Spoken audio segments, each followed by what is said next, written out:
My father paid lawyers to prove I wasn't his son, then sued me for support years later.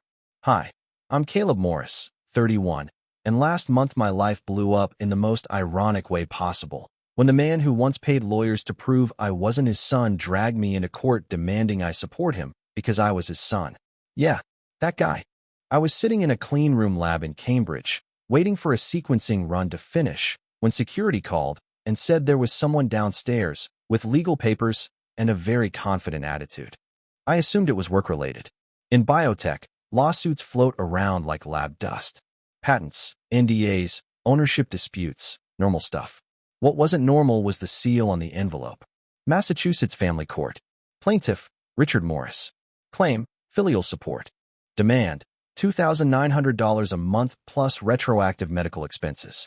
Richard Morris, my father, was claiming I was legally obligated to fund his assisted living, medication, and reasonable lifestyle costs. The same Richard Morris who, 9 years earlier, had sworn under oath that I was not his child. I actually laughed. Out loud. In the lab. My coworker thought I'd finally snapped from too much caffeine and fluorescent lighting. Because to understand how insane this was, you need to understand one thing about Richard. He never did anything unless there was money on the line. He didn't argue for pride. He didn't apologize for guilt. He didn't love out of instinct. He invested. And when I stopped showing returns, he divested. Growing up, I didn't have a father.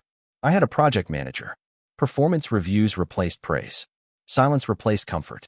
Every achievement was expected, every failure recorded. Our house in Westport looked like a catalog spread. White couches no one sat on, art no one understood, and a man who spoke to his son the way bankers talk to spreadsheets. My mom died when I was 7. Leukemia. Fast, brutal, unfair. 1 month, she was helping me build a science fair volcano. The next, she was gone. Richard explained it to me like a terminated contract. No hugs. No softness, just facts and instructions on how to move forward. And I learned early that grief made him uncomfortable. But the real break didn't come until I was 22, when my grandfather died and left everything to me instead of his own son. That's when Richard decided I wasn't family anymore. And now, nearly a decade later, he wanted to be my father again. Because this time, I had money. I stood in the lobby holding that envelope, feeling something click into place. Not anger. Not fear. Clarity. Because I hadn't just been served papers. I'd been handed the receipt for a lie he thought I'd forgotten. And I already knew exactly where I'd filed it. I hadn't seen Richard Morris in 9 years, but reading his name on that filing brought him back instantly. The posture, the voice, the way he could make a room feel smaller just by entering it. Back when my grandfather died, Richard didn't grieve. He calculated. My grandfather wasn't a warm man to most people, but to me, he showed up, took me fishing, let me ask dumb questions, told me I was smart even when my grades slipped. When he set up his estate, he skipped a generation and left the bulk of it, low 7 figures, to me. Not because he hated his son, but because he knew him. Richard found out a week after the funeral. He called me into his office, the same room where he once lectured me for crying too loud after my mom died. He didn't yell. That wasn't his style. He slid a folder across the desk and said, "You're not going to accept the inheritance." I actually laughed then too. Thought he was joking. He wasn't. Inside the folder were photos. My mother. Another man. Dates circled. Captions written in Richard's precise handwriting. He told me calmly that she'd cheated, that I wasn't his biological son, and that he'd honored his vows by raising me anyway. Said it like he deserved a medal. Then came the threat. If I didn't sign away the trust, he'd contest paternity publicly, drag my mother's name through court filings and newspapers, rewrite her memory into something ugly. I was 22, still grieving, still soft in places he never was. So I signed, not just the trust disclaimer, but an affidavit he insisted on, one drafted by his lawyers, signed under oath, stating he had reason to believe I was not his biological child and that our legal relationship was severed for estate purposes. I packed my car that night and left Connecticut with 2 suitcases and about $4,000 in savings. Boston was brutal. I cleaned offices at night, ran PCR samples by day, ate like a broke grad student with commitment issues. But I built something. Slowly. Honestly. Without him. A year later, curiosity ate at me. I took a DNA test, not for heritage, but for truth. It came back conclusive. Richard was my father. He'd lied. About everything. About my mother. About me. About biology itself. Just to steal money. I printed the results, locked them away, and moved on. I chose peace over revenge. Or at least I thought I did. Because now, staring at that lawsuit, I realized something terrifying. Richard hadn't forgotten the affidavit. He was betting I had. I hired a lawyer the same afternoon. Her name was Dana Whitaker, mid-40s, sharp as broken glass, and known around Boston for dismantling impossible family law cases with unnerving calm. Her office was all steel and light, expensive without trying. She skimmed the filing, then looked up at me and said, "Your father is either desperate or spectacularly stupid." I slid the old affidavit across the desk. Dana didn't react right away. She read it once, then again, then leaned back and smiled. "That," she said, tapping the page, "is a legal landmine." And he just sprinted across it barefoot. She explained it slowly, like she was savoring it. 9 years ago, Richard had successfully convinced a court that I was not his son. He used that position to secure financial benefit, my inheritance. Courts hate inconsistency, especially when it's convenient. There's a doctrine for this, judicial estoppel. In plain English, you don't get to lie one way to get rich and then lie the opposite way to get bailed out. He couldn't undisown me just because his money ran out. Dana requested the original probate records and subpoenaed the trust filings. Within a week, she had everything: the affidavit, the judge's acceptance, the money trail.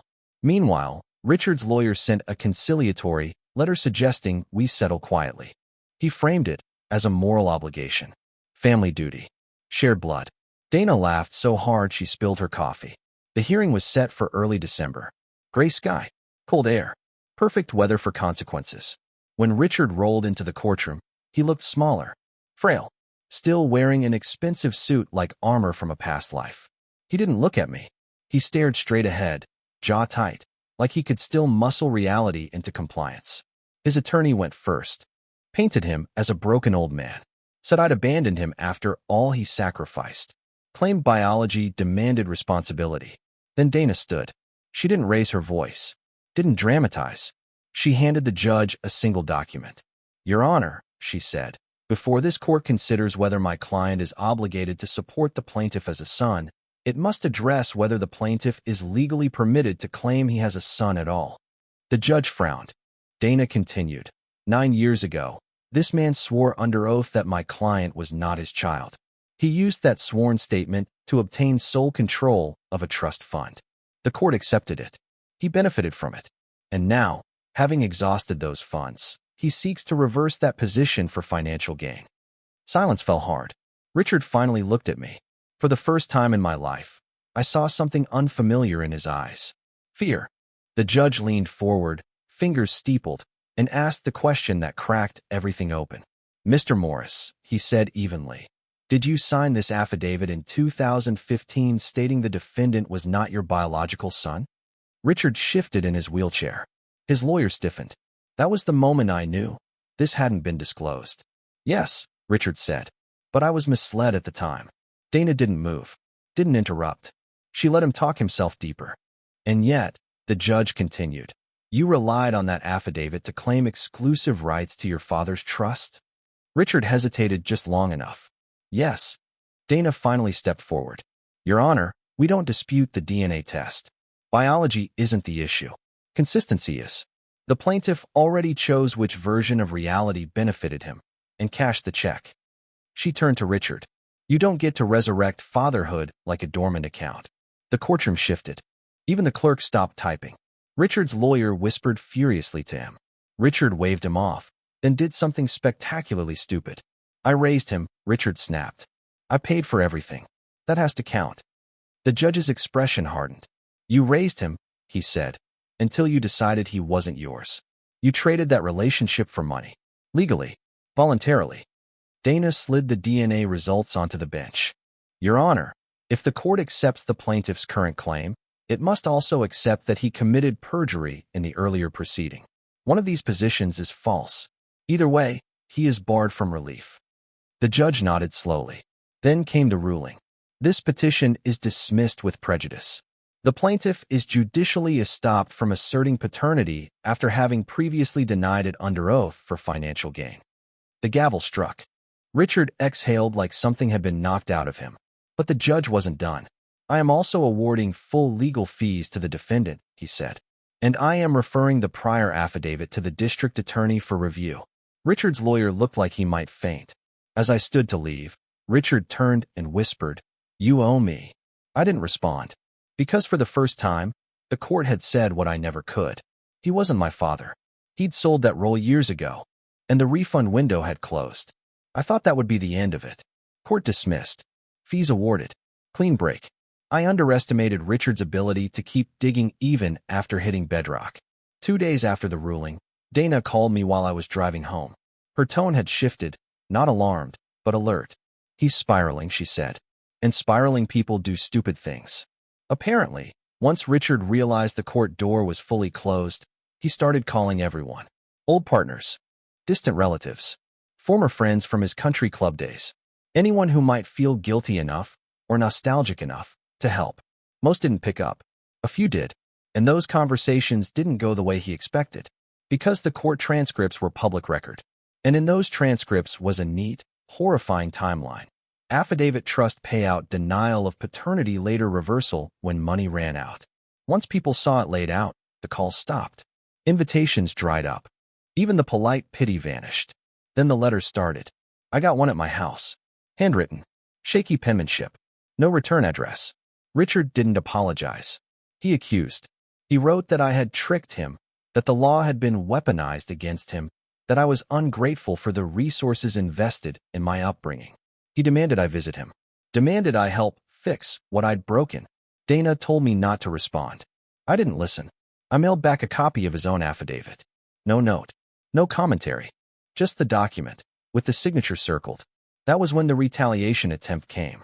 Richard filed a complaint with my employer, claiming I'd obtained my position through misrepresentation of family assets, and that I was financially unstable due to unresolved family obligations. HR called me in, clearly uncomfortable. I brought Dana. The meeting lasted 12 minutes. Afterward, my director pulled me aside and said, "For what it's worth, your father just cost himself every ounce of credibility he had left." 3 weeks later, Dana called again. "Remember how the judge mentioned referral?" I did. "Well," she said, the DA followed up. "Turns out when Richard admitted in open court that he was my biological father, he effectively confirmed his earlier affidavit was false. That affidavit had been used to secure millions. The statute of limitations on some charges had passed. Not all of them. And now Richard wasn't just broke. He was scared. The fear changed him. Not in a reflective, growth-oriented way. Richard didn't suddenly discover humility at 70. It changed him the way a cornered animal changes. He stopped posturing and started pleading. The calls began at odd hours. Unknown numbers. Blocked IDs. Voicemails left without saying my name. Like if he avoided it, the words might hurt less. "You don't understand how bad it is. They're asking questions. I never meant for it to go this far." That last one almost made me laugh. Dana filled me in on the details. The DA wasn't reopening the entire trust case. That would have been messy and politically unappealing, but they were looking into financial misrepresentation tied to later investments. Deals Richard made using assets obtained under false pretenses. Loans secured with money he shouldn't have had. People he'd assured were safe because of backing that, legally speaking, never should have existed. Basically, the lie had kept earning interest. Richard's remaining accounts were frozen pending review. His assisted living facility downgraded him to a state-funded wing. Shared room. No private nurse. No catered meals. Just beige walls, linoleum floors, and daytime television he hated. And still, he wanted me. One afternoon, I got a call from the facility's social worker. Polite. Careful. She said Richard had listed me as his primary emergency contact. I told her that was incorrect. She paused, then said softly, "He insists." I told her to check court records. She called back an hour later and apologized. That night, another letter arrived. This one shorter. Less venom. More desperation. He wrote about my mother. Said he loved her. Said he'd been insecure. Said fear made him cruel. Said if I helped him now, maybe we could repair things. That word, repair, hit me harder than any insult. Because you don't repair something you sold. You don't mend what you deliberately burned for cash. I didn't respond. Instead, I went home, sat with my wife, and told her everything. Every detail I'd never said out loud. She didn't interrupt, didn't try to fix it, just held my hand and said, "You're allowed to be done." 2 weeks later, Dana called with one last update. Richard's legal fees from the failed lawsuit, combined with sanctions and frozen assets, had wiped out what little he had left. "He's officially indigent," she said. "And this time, there's no one left to sue." I asked her if he could appeal. She paused. "Appeal what?" she said. "His own signature?" For the first time in a decade, I slept without dreaming about him. I thought silence would be the ending. I was wrong. 3 months after the case collapsed, a package showed up at my door. No warning. No letter inside. Just a battered cardboard box forwarded from a law office handling Richard's remaining affairs. The facility had limited storage, apparently, and next of kin had been listed. I stared at the box for a long time before opening it. Inside were fragments of a life. Old documents. A cracked leather planner. A few watches that no longer worked. And at the bottom, carefully wrapped in yellowed tissue paper, a photo album. I sat on the floor and opened it. Every page was me. Me on a bike. Me holding a science fair ribbon. Me in an oversized graduation gown. For a brief, dangerous second, something inside me softened. I wondered if maybe I'd been wrong. If maybe he had cared in some broken, muted way he didn't know how to express. Then I flipped a photo over. In Richard's handwriting. Cost to date, $31,800. ROI, undetermined. I checked another. Private school tuition, $14,200. Performance, acceptable. Another. Healthcare, extracurriculars, housing. Total exposure increasing. They weren't memories. They were balance sheets. I closed the album and sat there longer than I want to admit. Not crying. Not angry. Just tired. Because that was the final confirmation. Not of cruelty, but of intent. He hadn't failed at loving me. He had never tried. That night, I built a fire in the backyard. Page by page, photo by photo, I fed the album into it. Watched glossy paper curl and blacken. Watched numbers disappear into smoke. A week later, Dana called one last time. Richard's assets had been liquidated to cover outstanding sanctions and partial restitution. There was a remainder, $19 for 100, legally mine as reimbursement. The check arrived 2 days later. I deposited it, then donated every cent to a scholarship fund for first-generation students in STEM. Kids building lives without safety nets. It felt like closing a loop. 2 months after that, I got promoted. Department head. My name in the company newsletter. Industry blogs picked it up. I didn't send the article to anyone in my past. I didn't need to. Because some stories don't end with reconciliation. They end with clarity. The last contact came quietly. No lawsuit. No demand. No threats. Just a letter. The handwriting was unmistakable, uneven, smaller than it used to be, like the confidence had finally drained out of his pen. The envelope had no return address, but I knew before opening it. Richard didn't apologize. Not really. He wrote that the facility food was inedible, that the nurses were careless, that the days were long and empty. He said people had stopped calling. He said he never thought it would end like this. He said I was successful because of him. He said I owed him acknowledgement, if nothing else. At the bottom, one line stood out. I made you. You exist because of me. I sat at my desk for a long time holding that letter. Then I opened my filing cabinet. Inside was the DNA report I'd kept for years. The truth he never knew I had. I made 3 copies. One went to the attorney managing his affairs, with a note suggesting it be added to any permanent record. One went to the district attorney's office, referencing the earlier referral, just in case they needed corroboration. The third, I kept. I folded Richard's letter, put it back in the envelope, and mailed it to the care facility with a single sticky note attached. It read, "According to your sworn affidavit, I'm not your son. Please update your records accordingly." I never heard from him again. A year has passed. My life is quiet now. Full. I have a job I love, a marriage built on honesty, and a future that doesn't depend on anyone else's approval. Sometimes people ask if I regret not reconciling. If I'll wish I'd done more when he's gone. Maybe. But here's the thing no one talks about. Closure isn't forgiveness. It's permission to stop carrying what was never yours. Richard taught me one useful lesson in his entire life. He showed me exactly what kind of man not to become. And that, ironically, turned out to be the best inheritance he never meant to give me.